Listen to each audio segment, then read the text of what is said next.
Acting like a little tourist on this motherfucker. Christmas. Merry Christmas. I hear Christmas Eve. You know, me and T go there, you know. Merry Christmas to y'all. Happy New Year's. Merry Christmas. I hear Christmas Eve. You know, kicking it. You know. T right there, kicking back down, man. You know, New Year's Eve, Happy New Year.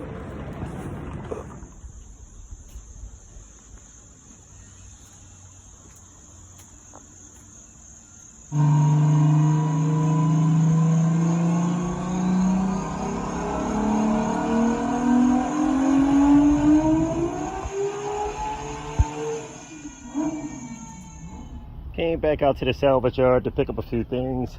I ended up grabbing the oil pan from off this 3.6. Engine was in pretty rough condition. You can tell from the oil pan that it melted. The windage tray somehow got so hot that it melted around here. A lot of sludge built up at the bottom of that. So that VR6 had its good days.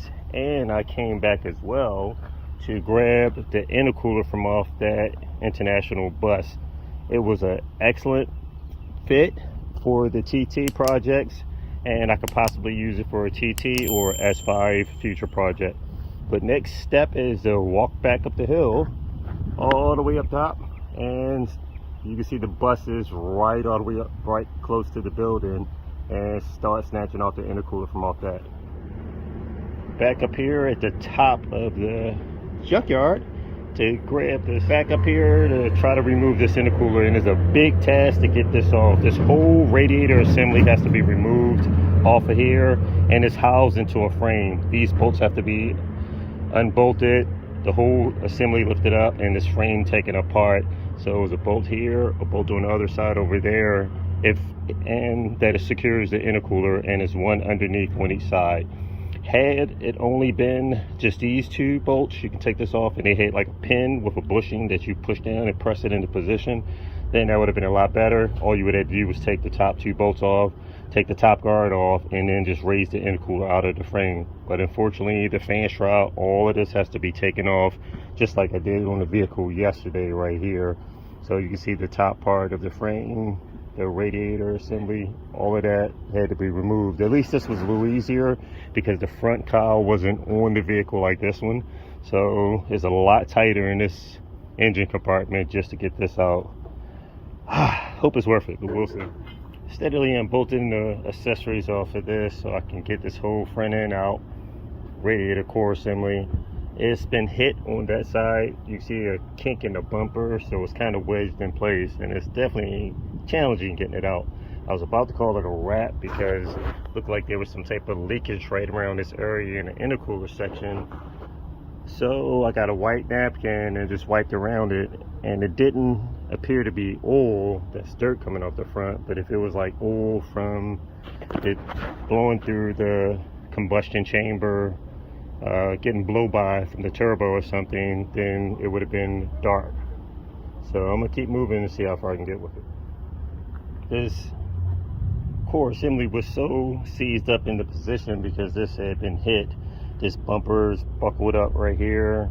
The side rails were bent, so I managed to unbolt them and get the side rails off. So now I can get to this bottom screw, this bottom nut on each side, and then raise the intercooler off this assembly. So it was a little tedious, but I got to it. I am off from work, and it's time to play with the toys. It's my weekend time. I've had a pretty cool week at work. It wasn't bad. New learning experience, learning new things, and now it's time to play with the toys. So this is the challenge now. I'm going from this, which was going to be my baseline for my VR6 3.6 liter big block project, to this manifold, these intake runners. This will make things a lot easier for the simple fact that, as you can see, the big difference between these two right here. This already have my runners provisioned in a one-piece billet aluminum and a flange right here to prep for my intake manifold. So I'm going to modify this plate right here to go with the custom plenums we have. And of course, as you can see, I got some notching and fabricating to do for these last two cylinders so that we have the proper clearance as well as airflow, and we're not blocking it with any aluminum. But this should make things a lot easier to get started as far as having to weld on short runners onto this and then come with my flanges. This will actually save us a tremendous amount of time with this. I'll save this for a later project, maybe on some of our inline projects or on the different style chassis. So like for example, on the MK2, 3, and 4, and possibly 5 chassis, we have a lot more room in our Golf body and Jetta body versus the Audi TT. The Audi TT has more of an aerodynamic slope nose, but when that slope nose comes down, it takes away a lot of the extra hood clearance from the more boxy MK2, for example, or MK3 Golfs. It gives more of a more slope nose aerodynamic front on the front of that Audi TT. So this actually will save me a lot of time and space. But what I want to do right now is we have these huge injectors. These things are nice. They're dual O-rings on the end and has a single at the top that goes into the fill rail. But around at the base right here that goes into the plenum, we have 2 O-rings for sealing. This should help out quite a bit. But I have custom drill bits for drilling into these ports for these injector bosses, and hopefully we can make sure we got enough depth so that these can seat down properly and seal both O-rings. It may already be good with this style plenum. With this original one, these were set up and the portholes for the injectors are not as deep to be able to receive both O-rings, and I'll stick one in there just for a reference, for appearance. Okay, well that's not going to work. I have put my gloves on. The tip of this injector nozzle is so long that it actually bottoms out into the injector boss before the O-ring even gets a chance to slide down into the port itself. I mean, you go in, you can hear that metal to metal contact in both. This one as well. So I had put some oil on the tip of this, on the O-ring, so that it can slide down in here, and we're bottoming out. I had a feeling that was going to happen anyway with a lot of these aftermarket injectors.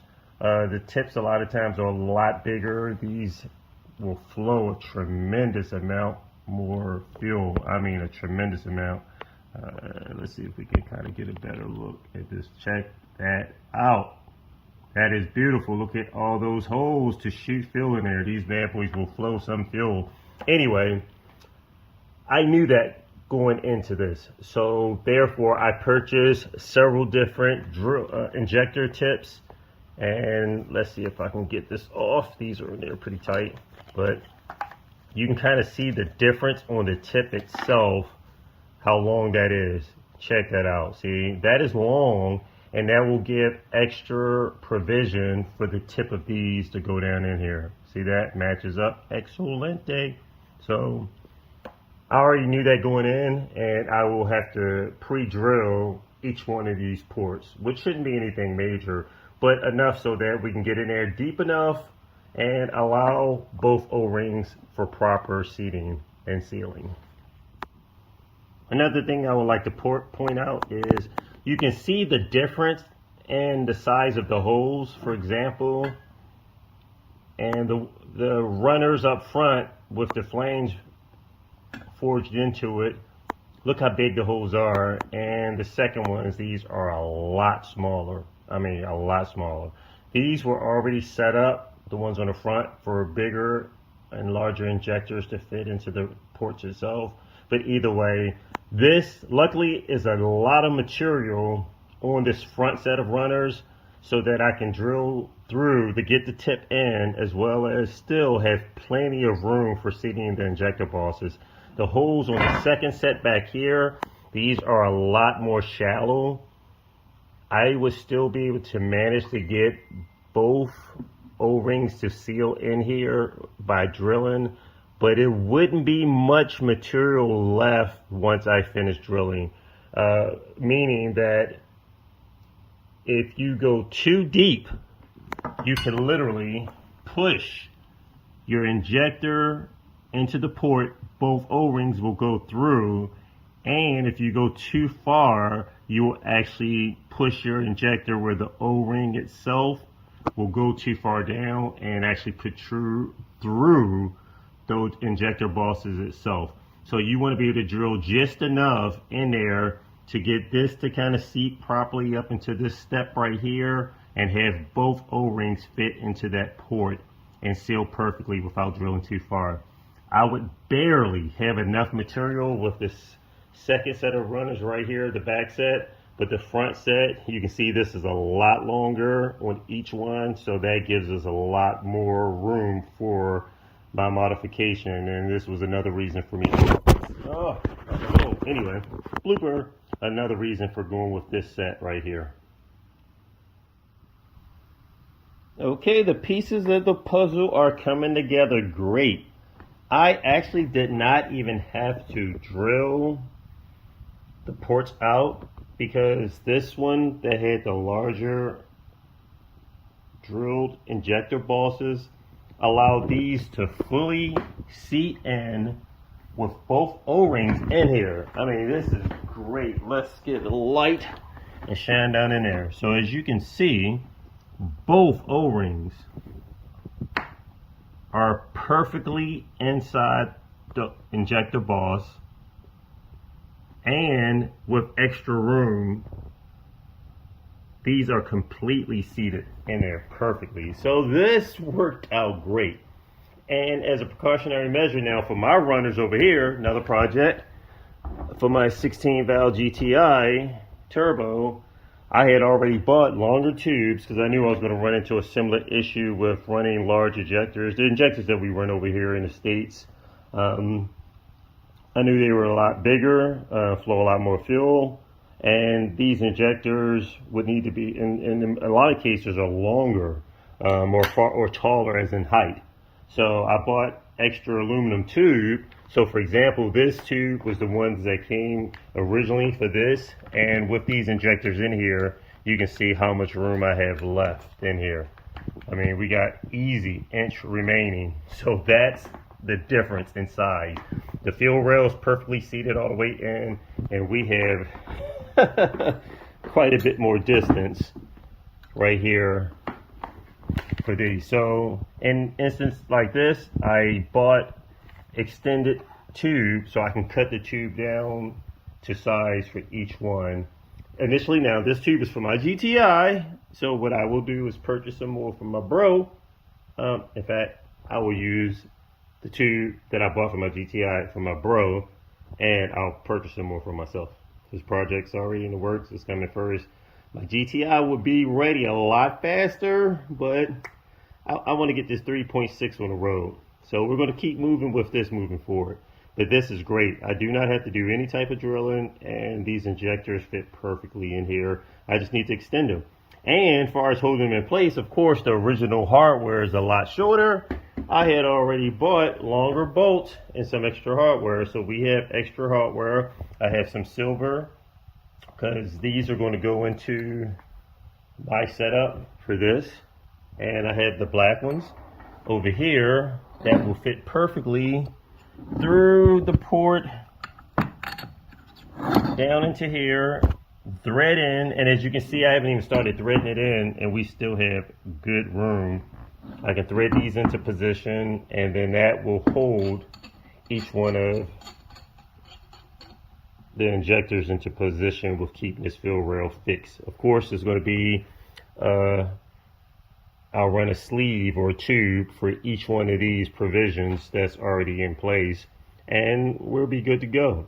Technically, I can run one on each end, but I'll probably go ahead and run they have it set up for 4, 2, 4. Yep, so we'll just go ahead and run all 4. Extra safety to make sure this bad boy is fixed and positioned good, and to seal it because there's going to be a lot of fuel flowing through here. So this is looking great. I flipped it around, I just threaded the bolts in and snugged them up a little bit. And as you can see, this rail actually is provisioned for the bolts to sink down in here almost flush, which is great. Check that out. So we have these threaded all the way in. Very nice, perfect length for my hardware.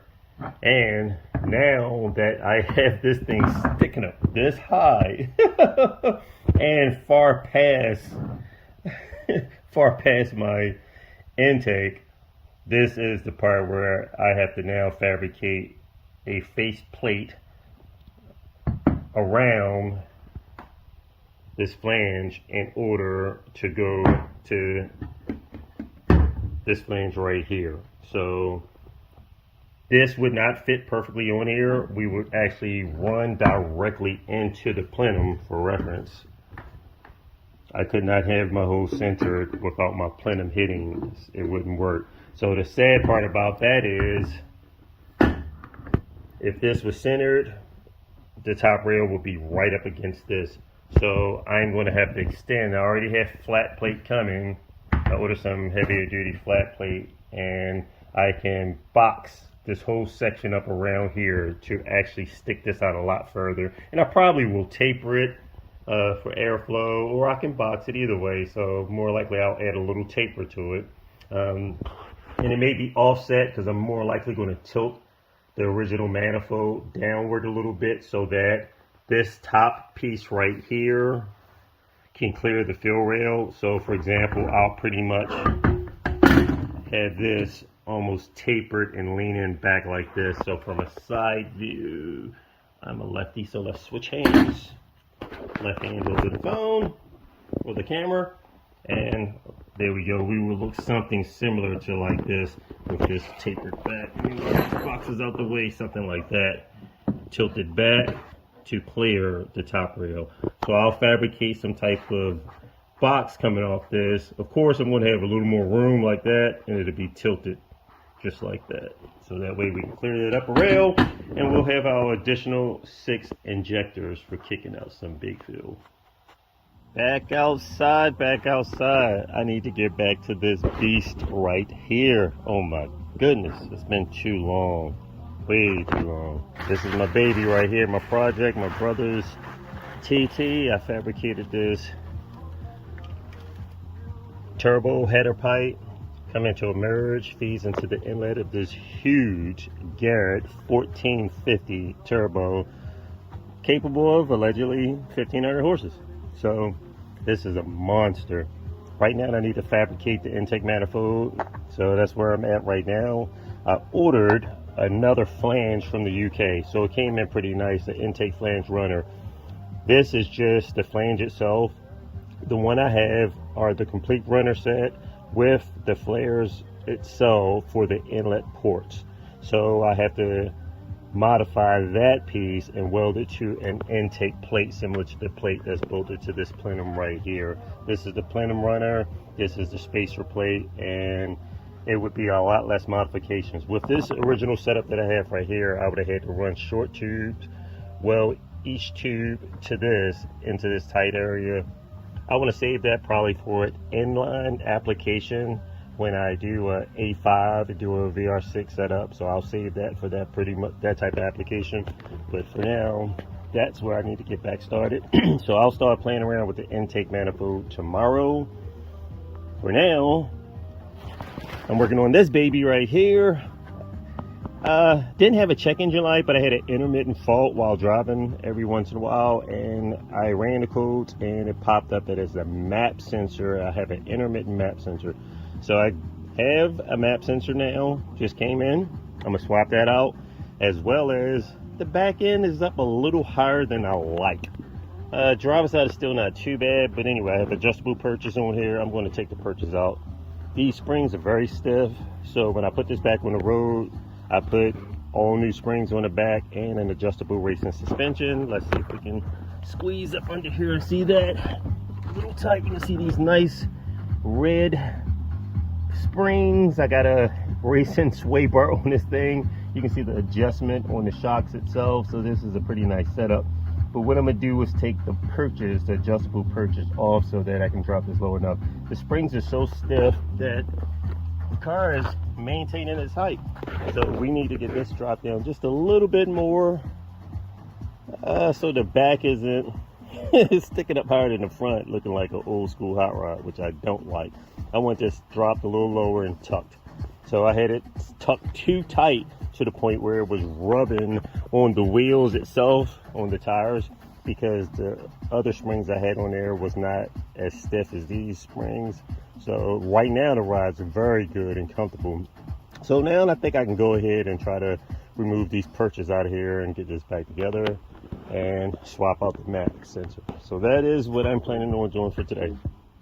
Okay, just received my box with my flat bar and stock, and now we have some thick aluminum bar stock to weld up and help fabricate our intake plenum. I didn't want to use some of the smaller aluminum bar for the plenum because we will be running some big boost. So I didn't want to take any chances of something like this flexing and distorting. I want it pretty much heavy duty, rigid, as long as we have good welds that we can have a solid thick plenum that can house 50, 60, possibly 70 psi of boost, and we'll see how far we can push the VR6 boost limits. So we have our metal in, and let's start with fabricating. You can see how thick this aluminum is compared to the original flat plate section of the plenum, but it's still a pretty good size as far as the base mounting points itself. So we do have good thick material to work with as far as fabricating our brackets. And just here's a comparison to the face plate itself. So as I stated, this is a pretty good size to work with. This is actually a 1/4 inch thick, so this can sustain some heavy boost. This face plate will crack and bend before the alarm is going off. And here's a comparison to the flat plate that I'm going to modify that's bolted onto the plenum itself. So this is actually a 1/4 inch thick. So this section right here of the one-piece machine bullet would give way. More likely it would be the welds, because this has all been machined out. So you have machine bullet pieces that are strong. So this is pretty much rigid and strong as hell.